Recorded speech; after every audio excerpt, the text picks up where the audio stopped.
अपने शहर की लेटेस्ट खबरों के लिए चैनल को सब्सक्राइब करें और बेल आइकन को दबाएं।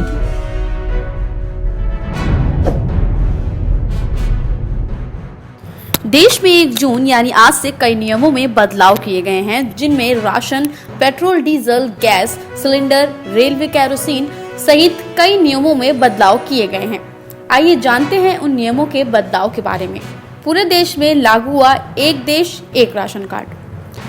बता दें कि आज से देश के गरीबों तक राहत पहुंचाने के लिए एक देश एक राशन कार्ड लागू हो गया है।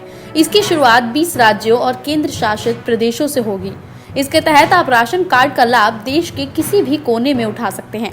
मोदी सरकार की इस योजना से 67 करोड़ लोगों को फायदा मिलेगा। इससे पहले जिस जिले का राशन कार्ड बना होता था, आपको उसी जिले में राशन मिलता था, लेकिन बदलाव के बाद अब आप किसी भी जिले में राशन ले सकते हैं।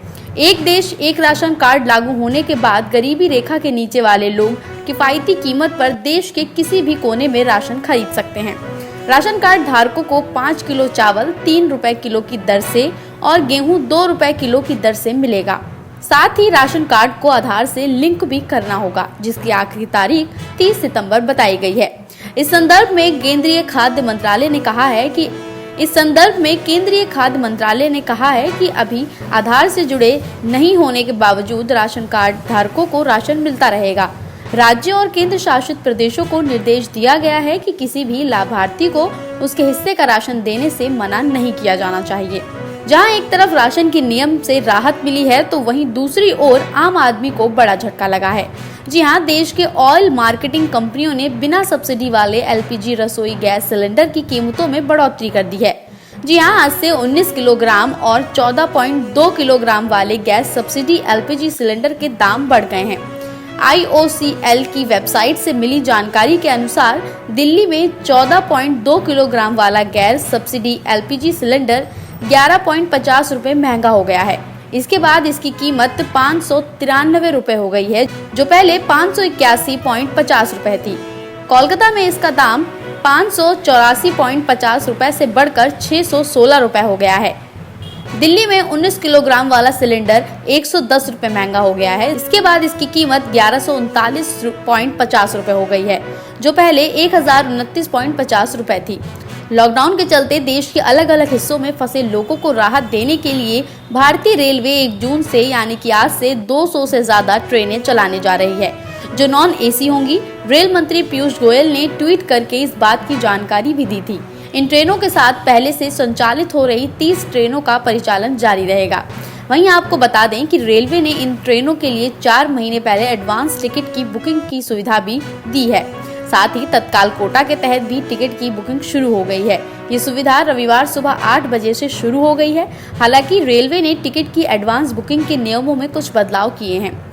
गौरतलब है कि लॉकडाउन में 30 दिन पहले से ही टिकट आरक्षण की सुविधा थी, लेकिन अब इसमें बढ़ोतरी कर 120 दिन कर दिया गया है। रविवार से सिर्फ 1 महीने पहले ही एडवांस बुकिंग वाले नियम में बदलाव हो जाएगा। करंट सीट बुकिंग यानी सीट खाली रहने पर स्टेशनों से इस तरह की सुविधा यात्रियों को मिलेगी। साथ ही बीच के स्टेशनों से भी टिकट बुक करने की सर्विस 31 मई की सुबह टिकट काउंटर व ऑनलाइन सर्विस के तहत होने लगेगी। यूपी रोडवेज ने 1 जून से प्रदेश के विभिन्न मार्गों पर बस चलाने की तैयारी भी शुरू कर दी है। इस संबंध में रोडवेज मुख्यालय ने प्रयागराज परिक्षेत्र समेत प्रदेश के सभी क्षेत्रीय प्रबंधकों को निर्देश दिया है कि वे अपनी सभी बसों को 30 मई तक फिट कर दें। सोशल डिस्टेंसिंग का पालन करने के लिए बसों में अधिकतम 30 यात्री सवार किए जाएंगे। बताया जा रहा है कि अभी रोडवेज द्वारा केवल उन मार्गों पर बसों का संचालन किया जाएगा जहां यात्री की पर्याप्त संख्या के साथ आय भी ज्यादा होती है। इसके लिए 20 रूट चुने गए हैं। बस संचालन के साथ ही रोडवेज सभी यात्रियों का ब्यौरा भी अपने पास रखेगा। साथ ही ये भी तय किया गया है कि बिना मास्क के किसी भी यात्री को बस में एंट्री नहीं दी जाएगी। बस ड्राइवर और बस परिचालक भी मास्क लगाकर ही अपनी ड्यूटी करेंगे। बस में कंडक्टर के पास सैनिटाइजर की बोतल होगी और जो भी यात्री बस में प्रवेश करेगा उसके हाथ सैनिटाइज करवाए जाएंगे। अपने शहर की लेटेस्ट खबरों के लिए चैनल को सब्सक्राइब करें और बेल आइकन को दबाएं।